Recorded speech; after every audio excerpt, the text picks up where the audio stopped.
Hey everybody, Hoosier Jedi here with another review for you. This time we're talking episode 11 of season 2 of Arrow, called Blind Spot.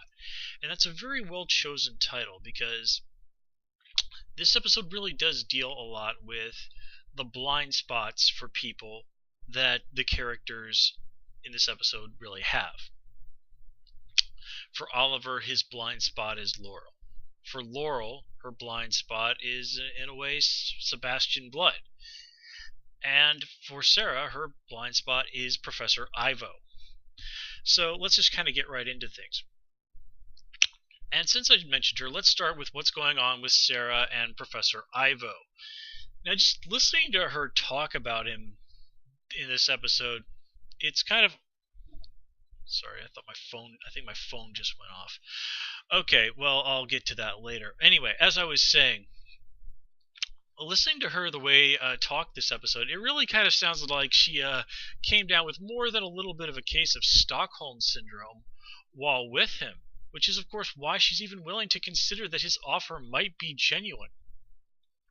Now, of course, Oliver doesn't buy that for a moment, and it's only when Sarah really presses Ivo on what he has done and really confronts him with all that she's seen through surprisingly clear eyes.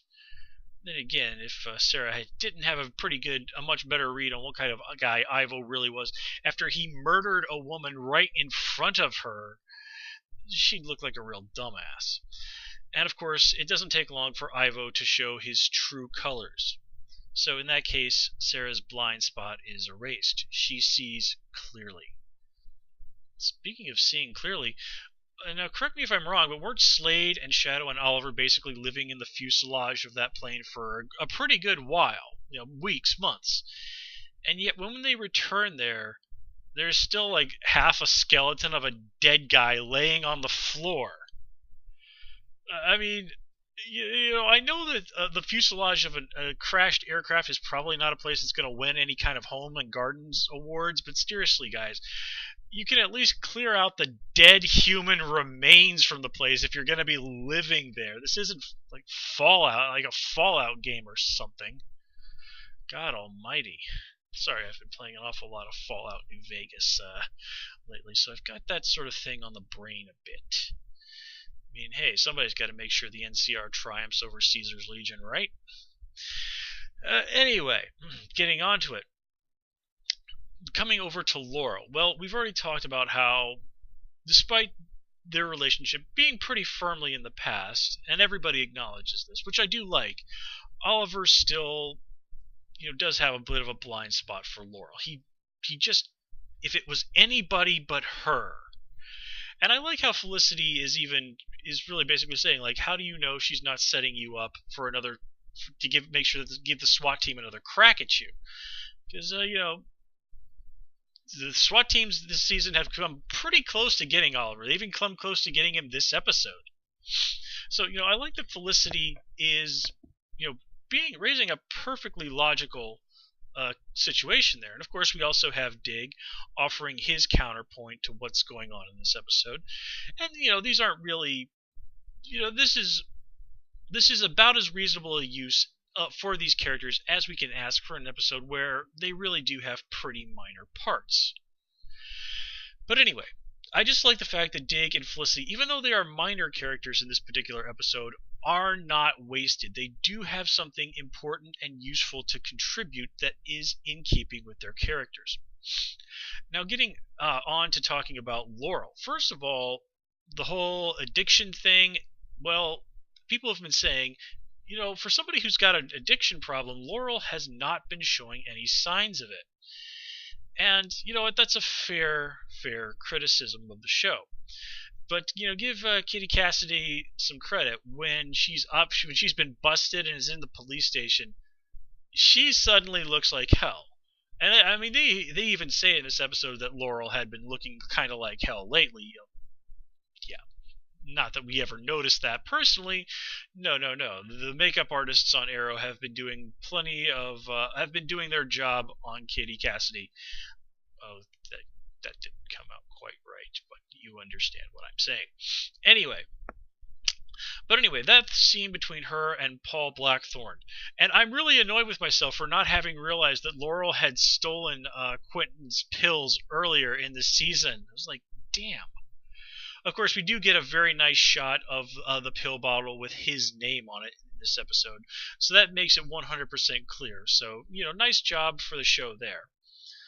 Although the whole way she was busted seems extraordinarily fishy to me.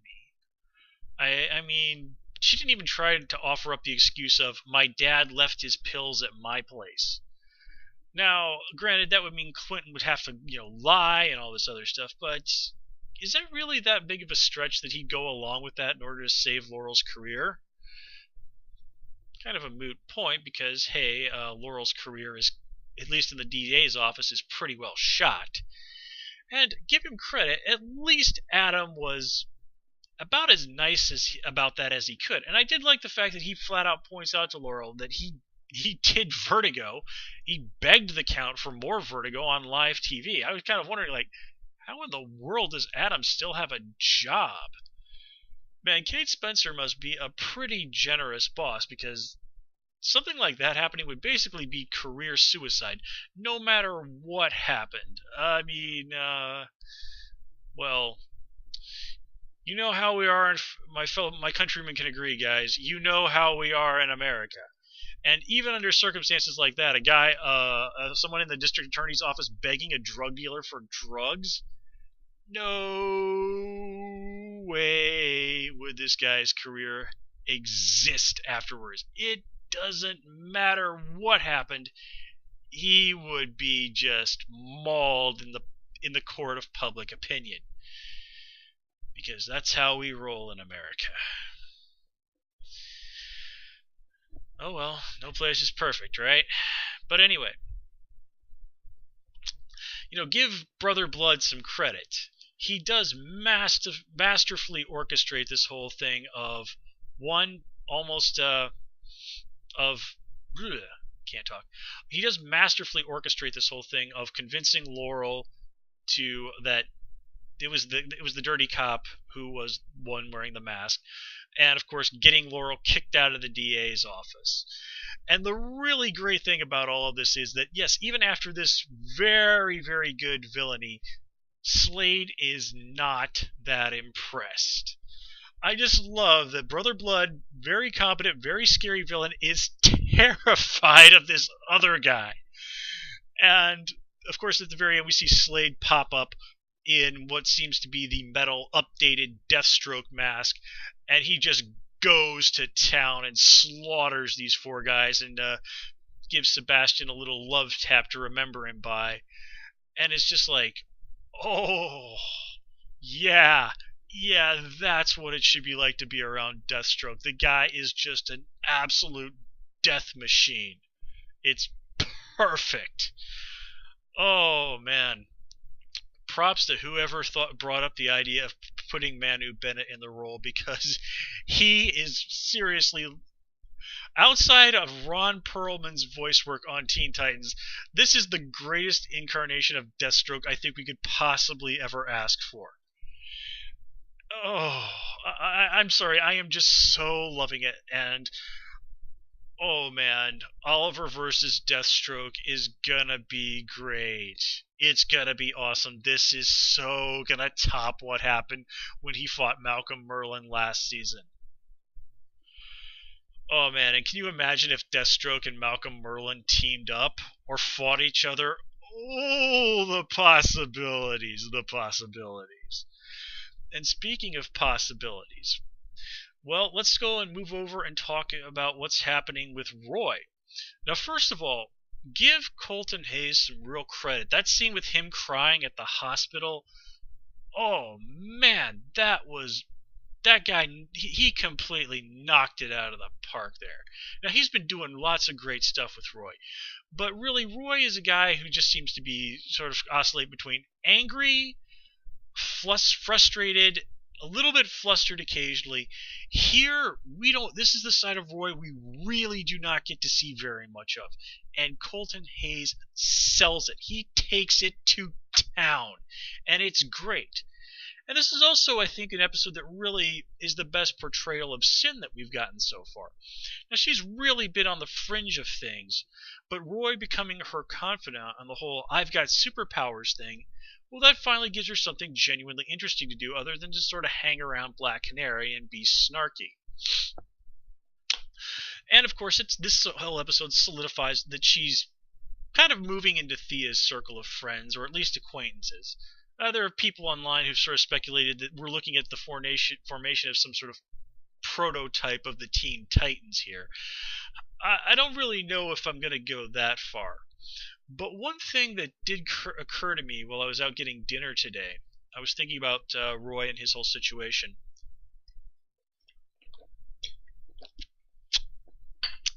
Delicious lemon water. Anyway, now one of the big things with Roy Harper in the comics is his addiction to heroin. Now, I think it's pretty safe to say that this version of Roy is not going to go down that road. But who's to say? What happens if instead of heroin, it's Mirakuru that he ultimately has the addiction problem with? Now, remember, in the comics, Roy doesn't have the super strength and healing stuff. Now, just kind of go with me. And normally I don't do speculation stuff, but this just seemed like such a cool idea. I couldn't help but run with it in my head. I don't think Roy is going to hold on to these powers forever. You know, if there's some kind of a drug in fiction, especially on a show like this, eventually there's going to be an antidote of some sort. So can you imagine, as freaked out as Roy is by what is happening with him now, what is he like if he gets a handle on that and then has it taken away from him? Wouldn't he basically kind of go through both physical and emotional withdrawal? Worth thinking about, isn't it? Anyway, let's kind of get back to this episode here. Just let me looking at my notes here. Yeah. Oh yeah, almost forgot. This is one thing that I actually missed last episode.